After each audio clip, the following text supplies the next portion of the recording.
welcome to The Resilient Vegan. You know, being a vegan is more than the food choices you make. It's about purpose and meaning.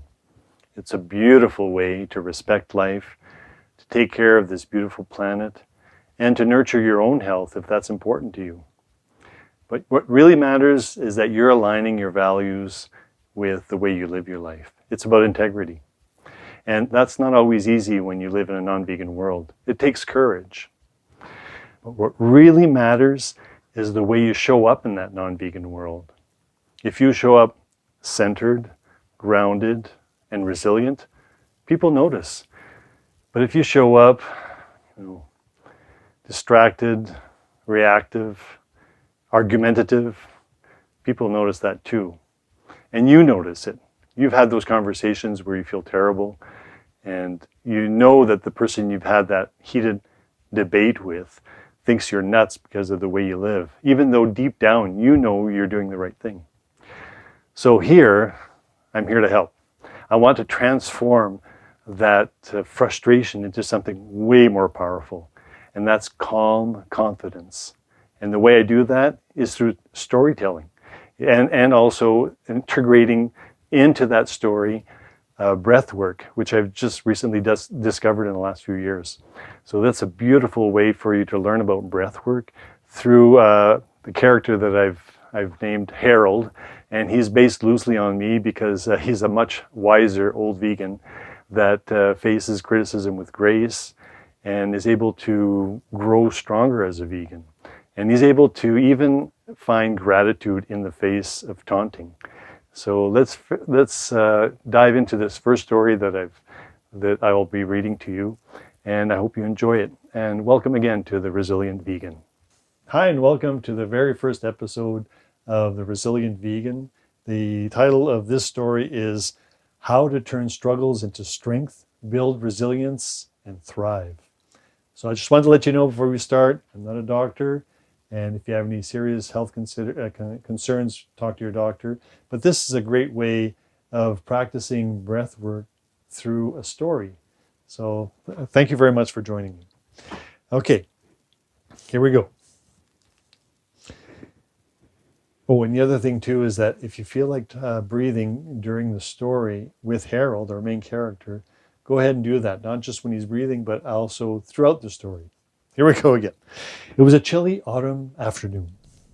Harold was a longtime vegan and referred to himself as a resilient old man. That day, he found himself reluctantly attending his niece's birthday barbecue. He loved his family, but dreaded these gatherings. The smell of meat filled the air. His diet often became the punchline of jokes.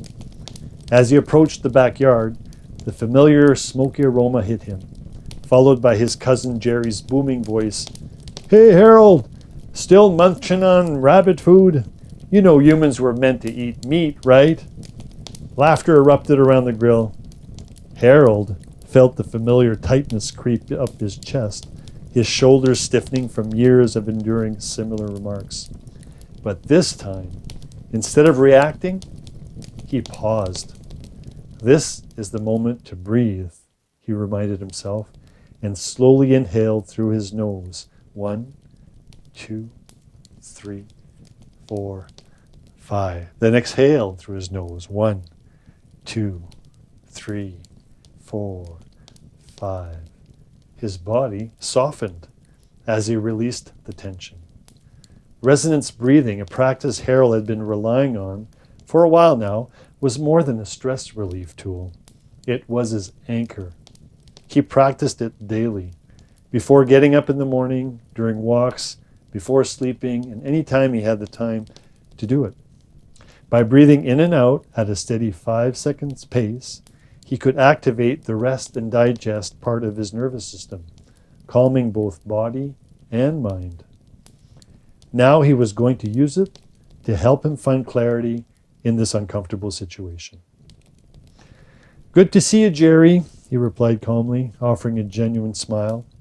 "I brought a lentil walnut loaf and a big salad. Thought I'd share something different." Jerry waved dismissively. "More for you, I guess." That afternoon rolled on with more teasing. His younger niece, Emma, chimed in innocently. "Uncle Harold, How do you even survive without hamburgers?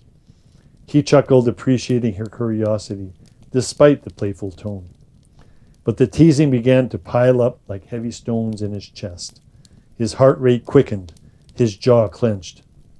Which reminds me of a story of myself having people over for dinner, and sometimes like friends that are asking, why am I vegan? And they're not quite open to to that kind of lifestyle and that philosophy. And I found myself, I could feel my heart racing, even though I know that I was living my best life and being true to myself.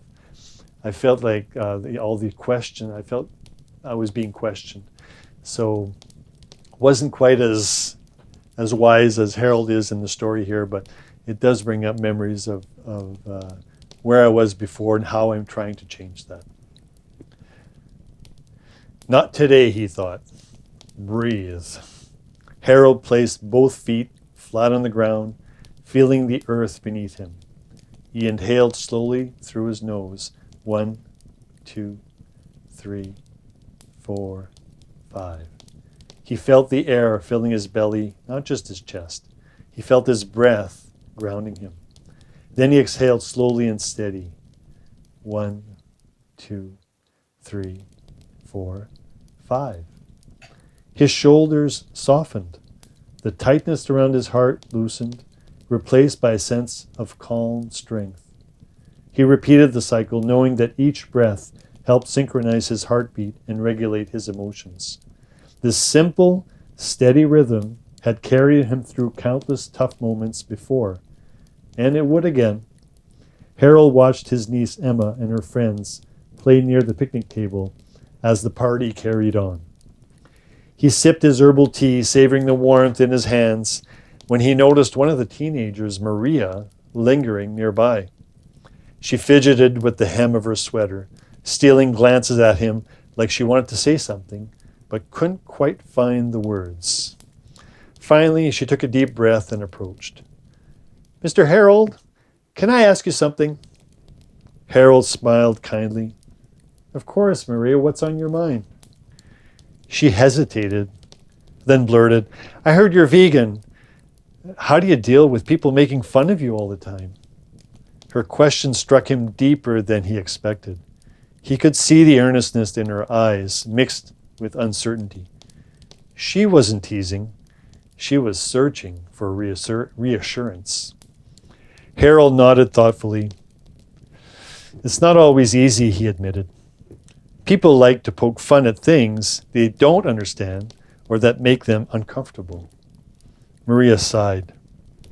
"I've been thinking about going vegan, but I'm scared people will say stuff, like my friends at school, or even my family." Harold set his tea down.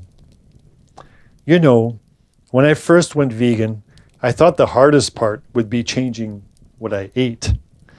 But the real challenge was learning how to stay true to myself when people didn't get it." Maria's eyes widened a bit. "What did you do when they were mean?" Harold smiled gently. "I learned to pause and breathe." Maria tilted her head, intrigued. "When someone says something hurtful or dismissive, I try not to react right away. I take a slow breath in through the nose like this." He inhaled slowly, counting silently to 5.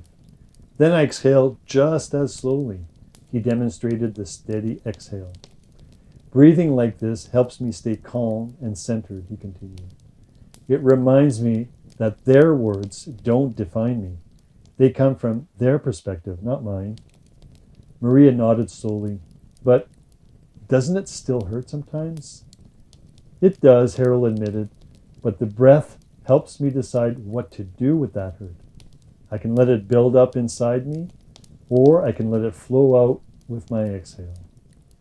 Maria considered this. "So you don't argue back?" "Not usually," Harold said. "I focus on living by example.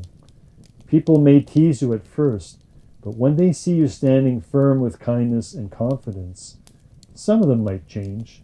Like my cousin Jerry." He chuckled, nodding toward the grill where Jerry was flipping burgers. He still teases me, but now he also eats my lentil loaf, even if he pretends he doesn't like it. Maria smiled for the first time. I wish I could be that strong. You already are, Harold assured her. Strength isn't about never feeling hurt. It's about choosing how you respond to it. And you can always start with a breath.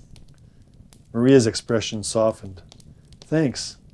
I think I'll try that. Harold nodded warmly. Remember, being true to yourself is worth it. You don't have to be perfect. Just keep breathing through the tough moments. You're stronger than you think. Maria's shoulders relaxed. I'm glad I talked to you. Thank you. Harold watched her rejoin the group, his chest filling with warmth.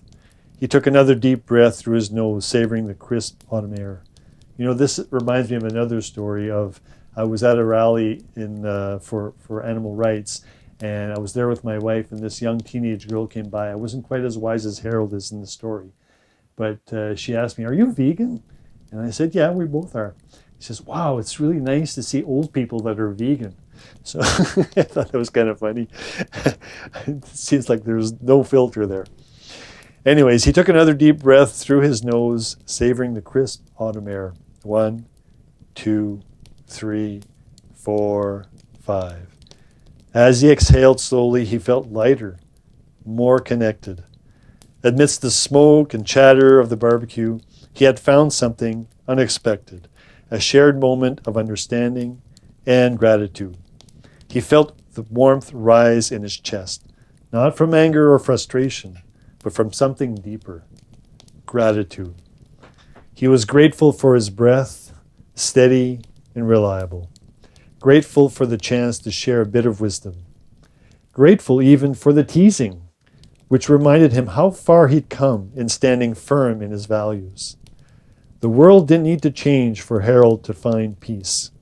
His breath had shown him that, amidst the criticism, he had discovered a simple truth. Gratitude is a choice, waiting patiently behind every exhale. And so he smiled, a real full smile, as the sun dipped behind the autumn trees, leaving the air crisp and the world just a little softer. 1, 2, 3, 4, 5. He inhaled through his nose once more, feeling light and free. So I wanted to leave you with 2 things. First of all, thank you for listening to the story with me. And second of all, please trust your breath. It's very powerful. Till next time, bye-bye.